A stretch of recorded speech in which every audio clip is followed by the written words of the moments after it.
Hello दोस्तों, इस video में language English and Hindi previous year paper solution देखने वाले हैं। यह पेपर 15/3/2024 को पूछा गया था। तो चलिए देखते हैं। क्वालिफाइंग पेपर है, इसे क्वालिफाई करना आवश्यक है। देखिएगा था कि which of the following a sentence contains a gerund. यहाँ पे राइट आंसर होगा डी ऑप्शन।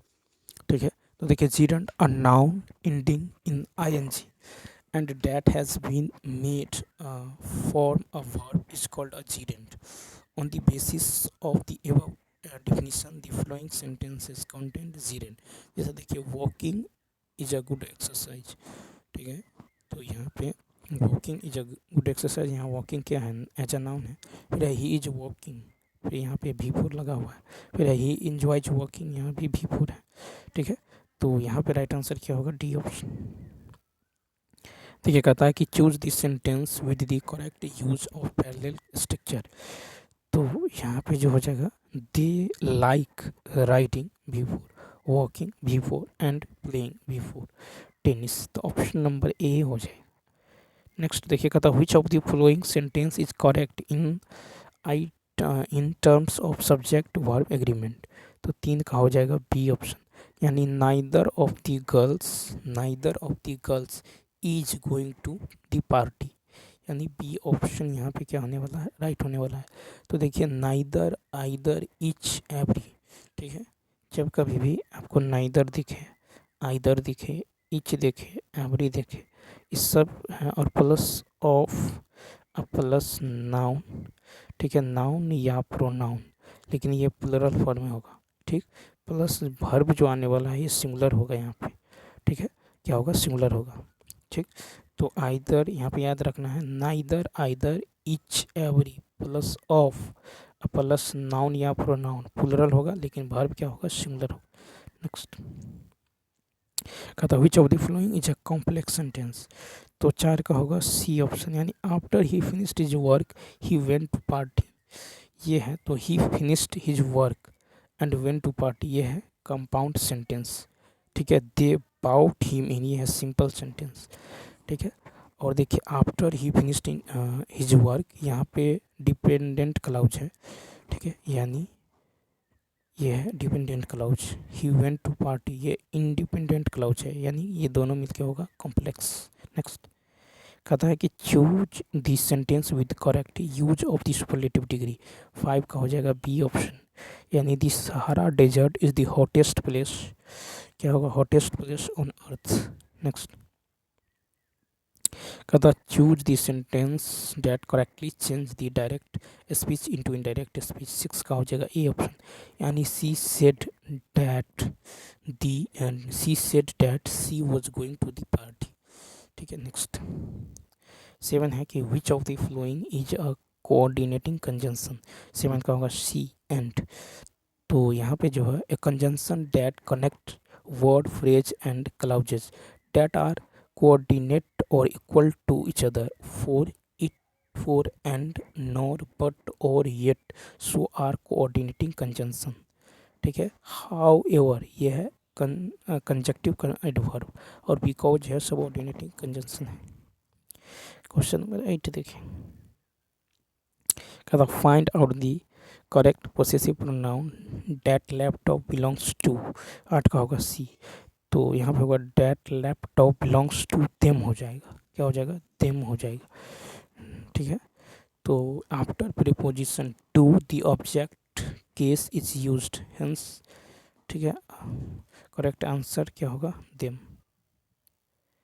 कहता कि जापान एक छोटा द्वीप है, यह चीन से पूर्व में स्थित है। जापानी बड़ी परिश्रमी होते हैं, ये लोग खूब साफ रहते हैं, उनका घर जो है सुंदर फुलवारी सा लगता है। ये अपने देश के लिए सब कुछ करने को तैयार है। आज संसार जापानी मालों से भरा हुआ है, ये लोग सभी चीज़ें बनाते हैं। जापानी नवयुवक एक दूसरे देशों में जाकर पढ़ते हैं और अपने देश में कल कारखाने खोलते हैं। वहाँ की जलवायु बहुत ठंडी नहीं है, इसलिए यह देश हरा भरा है। जापानी लोग मांस भात खूब खाते हैं। कहता जापानी नवयुवक दूसरे देशों में जाकर क्यों पढ़ते हैं। 9 का सी, अपने देश में कल कारखाने खोलने के लिए। फिर जापानी लोग सभी चीज़ें क्यों बनाते हैं। 10 का डी, तो जापानी लोग परिश्रमी होते हैं। ठीक है, साथ ही वे अपने देश में आकर अपने देश के लिए सब कुछ करने को तैयार होते हैं। यही कारण है जापानी लोग सभी चीज़ें बनाते हैं। 11 है जापानी लोगों की विशेषता, तो 11 का होगा डी ऑप्शन, यानी जापानी लोग परिश्रमी, साफ सुथरे और देशभक्त होते हैं। जापानी का घर एक सुंदर फुलवारी सा क्यों लगता है? 12 का होगा सी, खूब साफ रहने की आदत के कारण। फिर कहता है जापान हरा भरा क्यों रहता है? 13 का होगा सी, जापान की जलवायु बहुत ठंडी नहीं है।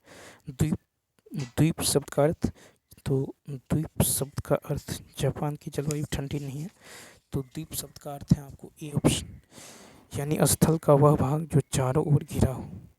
ठीक है, तो द्वीप शब्द का अर्थ है कि स्थल का वह भाग जो चारों ओर जल से घिरा हो। क्वेश्चन नंबर देखिए 15, कहता है मनुष्य के जीवन में सबसे अच्छा समय लड़कपन।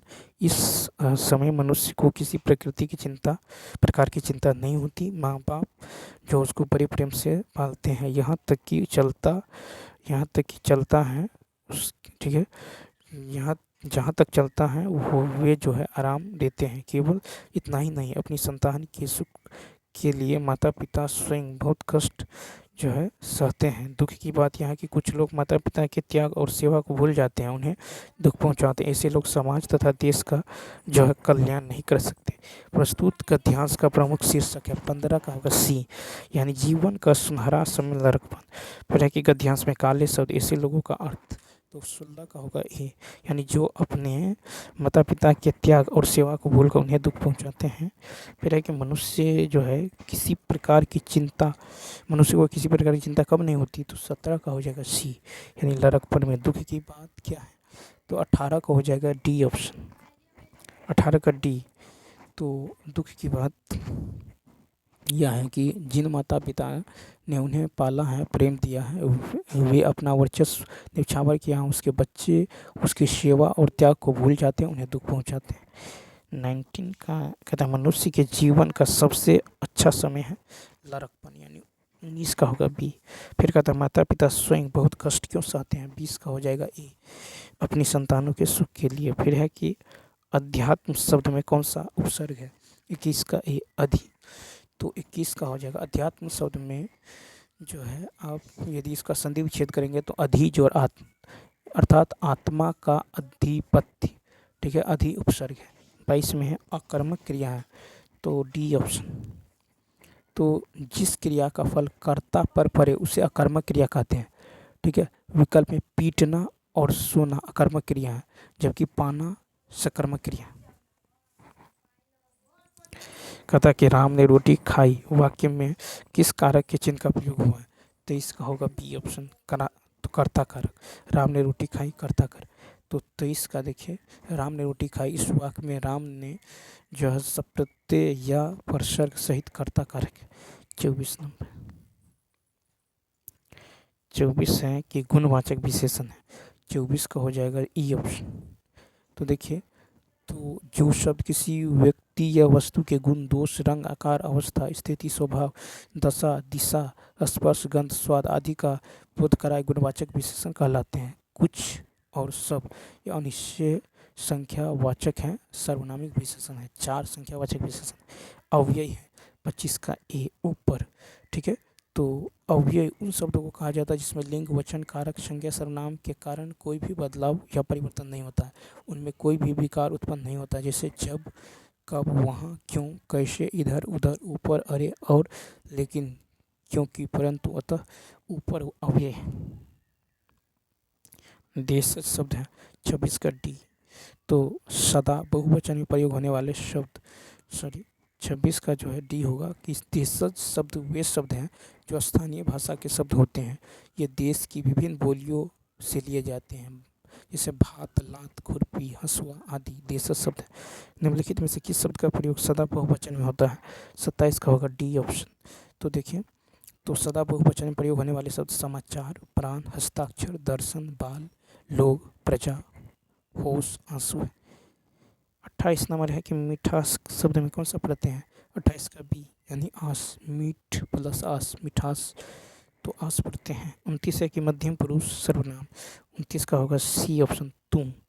ठीक है, तो मध्यम पुरुष सर्वनाम जिस सर्वनाम का प्रयोग वक्ता सुनने वाला व्यक्ति के लिए करता है, मध्यम पुरुष कहलाता है, जैसे तुम, तुम, तुमने, तुझे, तूने, तुमको, आपने, आपको आदि। ठीक है, वह निश्चित वाचक सर्वनाम है। हम उत्तम पुरुष वाचक सर्वनाम है। 30 नंबर देखिए, कहता तत्सम शब्द है। 30 का होगा बी प्रभाव। जिन शब्दों का संस्कृत से बिना किसी परिवर्तन के लिए लिया जाता है उन्हें तत्सम शब्द का, जैसे प्रभाव तत्सम शब्द है। तो चलिए दोस्तों, इस वीडियो में उतना ही। मिलते हैं नेक्स्ट वीडियो में। यदि यह वीडियो अच्छा लगा हो तो लाइक, शेयर और सब्सक्राइब करना न भूलें। Thanks for watching.